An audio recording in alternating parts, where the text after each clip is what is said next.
एक समय की बात है, एक छोटे से गांव में एक किसान रहता था जिसका नाम मोहन था। मोहन बहुत मेहनती और खुशमिजाज आदमी था। वह सुबह सूरज निकलने से पहले उठ जाता, अपने खेतों में काम करता और शाम को मुस्कुराते हुए घर लौट आता। लेकिन उसकी असली ताकत उसके दो प्यारे बैल थे, मोती और कालू।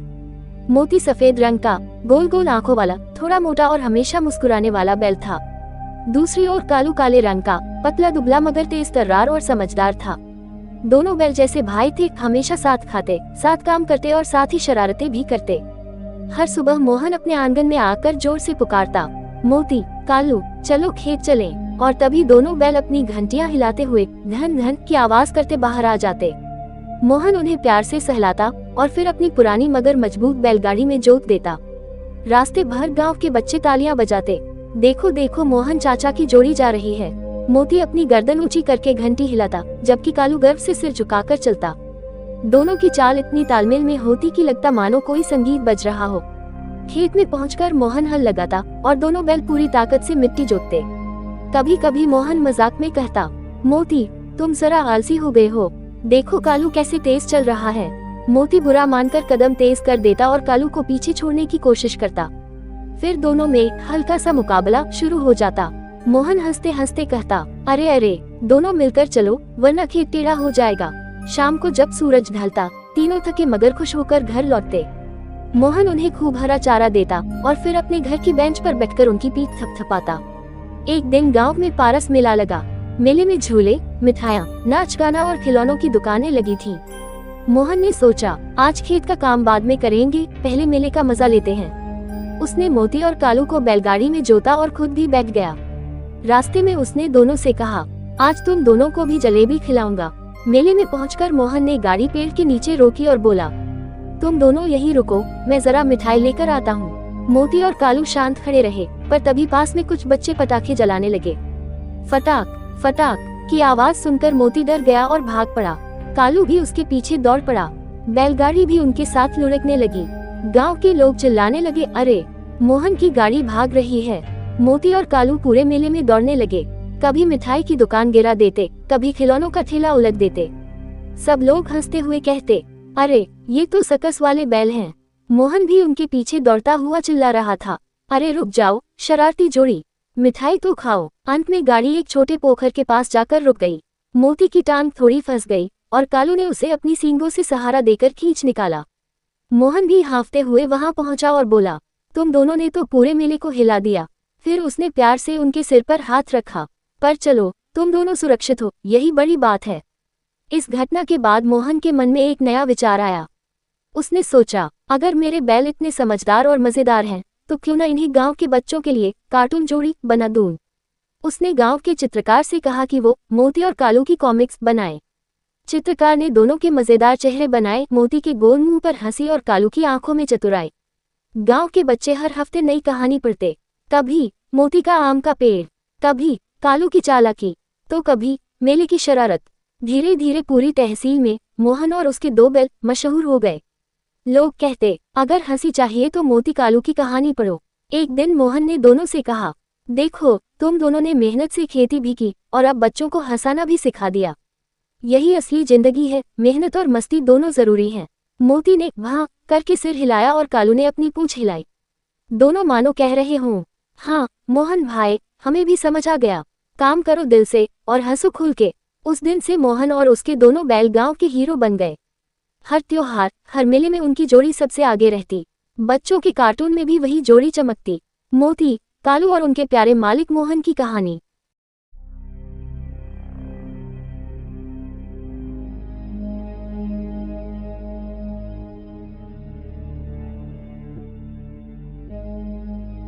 रामू और सोहन की कहानी। एक छोटे से गांव में दो अच्छे दोस्त रहते थे, रामू और सोहन। दोनों बचपन से साथ पढ़े, खेले और बड़े हुए। रामू मेहनती और ईमानदार लड़का था, जबकि सोहन थोड़ा आलसी था और जल्दी जल्दी काम करने की कोशिश में अक्सर गलतियां कर देता था। एक दिन गांव के सरपंच ने घोषणा की कि जो व्यक्ति जंगल से सबसे अच्छा लकड़ी का गट्ठर लेकर आएगा, उसे इनाम दिया जाएगा। रामू और सोहन दोनों ने हिस्सा लेने का तय किया। अगली सुबह दोनों कुल्हाड़ी लेकर जंगल की ओर निकल पड़े। रामू ने धीरे धीरे और ध्यान से पेड़ काटना शुरू किया। वह हर लकड़ी को मापकर सही आकार में काटता और उन्हें सलीके से बांधता गया। वहीं सोहन ने सोचा, इतना समय क्यों बर्बाद करना, जल्दी जल्दी काट लूंगा और पहले पहुंच जाऊंगा। वह जल्दी में लकड़ियां काटने लगा। कई लकड़ियां आधी टूटी हुई रह गईं, कुछ तो गिरते ही बिखर गईं। जब शाम हुई, दोनों गांव लौटे। रामू का गट्ठर मजबूत और सुंदर दिख रहा था, जबकि सोहन की लकड़ियां बिखरी हुई थी। सरपंच ने दोनों का काम देखा और कहा, रामू, तुमने मेहनत और समझदारी दोनों दिखाए हैं, इनाम तुम्हें ही मिलेगा। सोहन शर्मिंदा हो गया और बोला, मैंने जल्दी करने की कोशिश में अपना ही नुकसान कर लिया। अब समझ आया कि मेहनत और धैर्य से ही सफलता मिलती है। रामू मुस्कुराया और बोला, कोई बात नहीं दोस्त, गलती से ही इंसान सीखता है। उस दिन से सोहन ने भी मेहनत करना शुरू कर दिया और दोनों फिर से अच्छे दोस्त बनकर साथ काम करने लगे। सीख, जल्दबाजी में काम बिगड़ जाता है। सफलता पाने के लिए मेहनत, धैर्य और ईमानदारी जरूरी है।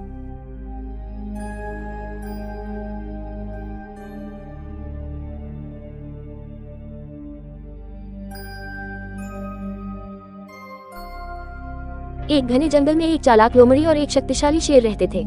शेर को जंगल का राजा माना जाता था और उसकी दहाड़ से पूरा जंगल कांप उठता था। लेकिन लोमड़ी अपनी बुद्धि और चालाकी से जानी जाती थी। एक दिन की बात है, शेर शिकार करने निकला पर उसे कोई जानवर नहीं मिला। बहुत देर तक भटकने के बाद वह थक गया और एक पेड़ के नीचे आराम करने लगा। तभी वहाँ लोमड़ी आए। उसने देखा कि शेर बहुत कमजोर और भूखा लग रहा है। लोमड़ी ने सोचा, अगर मैं शेर की मदद कर दूं, तो वह मुझे नुकसान नहीं पहुँचाएगा और मैं उसकी कृपा पा सकती हूँ। लोमड़ी ने कहा, महाराज, आप चिंता न करें, मैं आपकी मदद कर सकती हूँ। मैं जंगल के सभी छोटे जानवरों को जानती हूँ। मैं उन्हें आपके पास लाऊंगी ताकि आप आसानी से भोजन पा सके। शेर ने खुशी से हामी भर दी।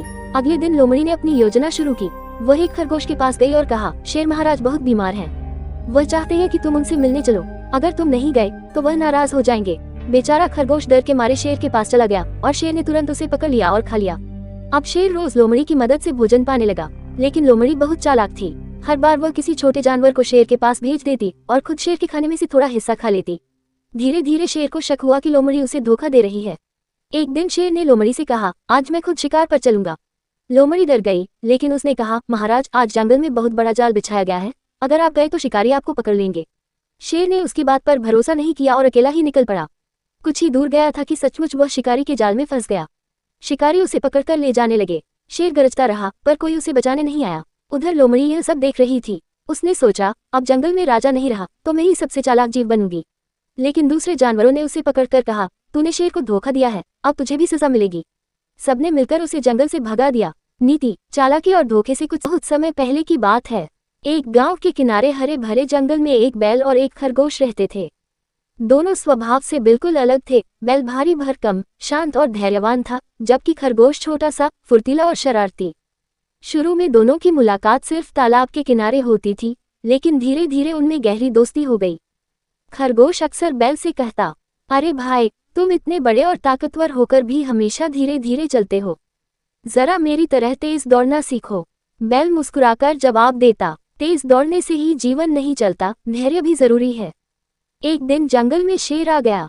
सभी जानवर डरकर भागने लगे। खरगोश भी भागा, लेकिन उसका पैर झाड़ी में फंस गया। उसने बहुत कोशिश की, पर निकल न पाया। शेर धीरे धीरे उसकी ओर बढ़ रहा था। खरगोश ने डर से आंखें बंद कर लीं। तभी बैल वहां पहुंचा। उसने अपने मजबूत सींगों से झाड़ी को तोड़ा और खरगोश को बाहर निकाल लिया। शेर से भिड़ने के लिए बैल तैयार हो गया। शेर ने बैल पर झपट्टा मारा, लेकिन बैल ने अपनी पूरी ताकत से उसे दूर धकेल दिया। शेर घायल होकर भाग गया। खरगोश की जान बच गई। उसने आंसू भरी आंखों से बैल से कहा, भाई, मैं हमेशा सोचता था कि सिर्फ तेजी ही काम आती है, पर आज समझ आया कि ताकत और धैर्य का भी बड़ा महत्व है। तुमने मेरी जान बचाई, मैं तुम्हारा एहसान कभी नहीं भूलूंगा। बैल ने हंसकर कहा, दोस्ती में कोई बड़ा छोटा, तेज धीमा नहीं होता। असली दोस्त वही है जो जरूरत पड़ने पर साथ खड़ा हो। उस दिन के बाद से बैल और खरगोश की दोस्ती पूरे जंगल में मिसाल बन गई। एक समय की बात है। घने जंगल में कई तरह के जीव जंतु रहते थे। उसी जंगल में एक छोटा सा खरगोश भी रहता था। वह बहुत चतुर और फुर्तीला था, लेकिन उसका शरीर छोटा और नाजुक था। जंगल के बड़े बड़े जानवर अक्सर उसकी हंसी उड़ाते थे। उसी जंगल में एक विशालकाय हाथी भी रहता था। उसका शरीर बहुत बड़ा था और ताकत तो अपार थी। उसके कदमों की धमक से पूरा जंगल गूंज उठता था। हाथी को अपने बल पर बहुत घमंड था। वो अक्सर छोटे जानवरों को तुच्छ समझता और उन्हें नीचा दिखाता था। एक दिन हाथी पानी पीने तालाब पर गया। संयोग से वहीं खरगोश भी पानी पीने आया हुआ था। हाथी ने खरगोश को देखकर हंसते हुए कहा, अरे नन्हे, तुम तो इतने छोटे हो कि मेरी सूंड में समा जाओगे। जंगल में तुम्हारा कोई महत्व नहीं है। देखो, मैं कितना बड़ा और ताकतवर हूँ। मेरे सामने तुम्हारा कोई अस्तित्व ही नहीं है। खरगोश ने शांत स्वर में कहा, हाथी भैया, शरीर बड़ा होने से ही कोई महान नहीं होता। कभी कभी छोटा सा जीव भी बड़ी बुद्धि और साहस से बड़े बड़े काम कर दिखाता है। हाथी ने ठहाका लगाकर कहा, हा हा हा, यह मजाक अच्छा है। तुम मुझे चुनौती दे रहे हो। अच्छा, साबित करके दिखाओ कि तुम्हारे जैसा छोटा जीव मुझसे ज्यादा बुद्धिमान है। खरगोश ने मुस्कुराते हुए कहा, ठीक है हाथी भैया, समय आने पर मैं तुम्हें दिखाऊंगा कि बुद्धि ताकत से बड़ी होती है। दिन बीतते गए, हाथी का घमंड बढ़ता ही गया। वह जहां से गुजरता, छोटे छोटे जीव डरकर भाग जाते। कई बार तो वह अनजाने में छोटे जीवों। धर्मपुर नाम का एक गांव था। उस गांव में रमेश नाम का गरीब व्यक्ति रहता था। रमेश एक साधारण मजदूर था। उसके पास न अपनी जमीन थी, न बड़ी पढ़ाई, न कोई सपोर्ट सिस्टम। बचपन से ही गरीबी ने उसे कंधों पर जिम्मेदारियां थमा दी।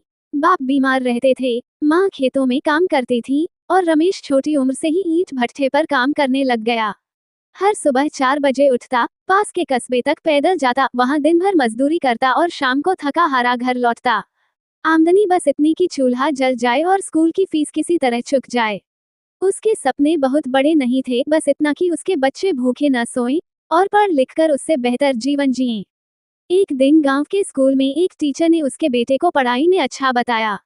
वही दिन था जब रमेश ने ठान लिया, चाहे कुछ भी हो जाए, वह अपने बेटे को पढ़ाएगा। काम के घंटे बढ़ा दिए, पेट काटकर किताबें खरीदी, बारिश में भीगता, गर्मी में जलता, लेकिन हार नहीं मानी। सालों की मेहनत के बाद उसका बेटा सरकारी कॉलेज में दाखिला पा गया। जब बेटे ने पहली बार नौकरी लगने की खबर दी, रमेश की आंखों में आंसू आ गए। वो आंसू सिर्फ खुशी के नहीं थे, वो सालों की मेहनत, त्याग और उम्मीदों का फल थे। सीख, हर गरीब की कहानी में कोई बड़ी घटना नहीं होती, लेकिन हर दिन का संघर्ष अपने आप में एक बड़ा युद्ध होता है।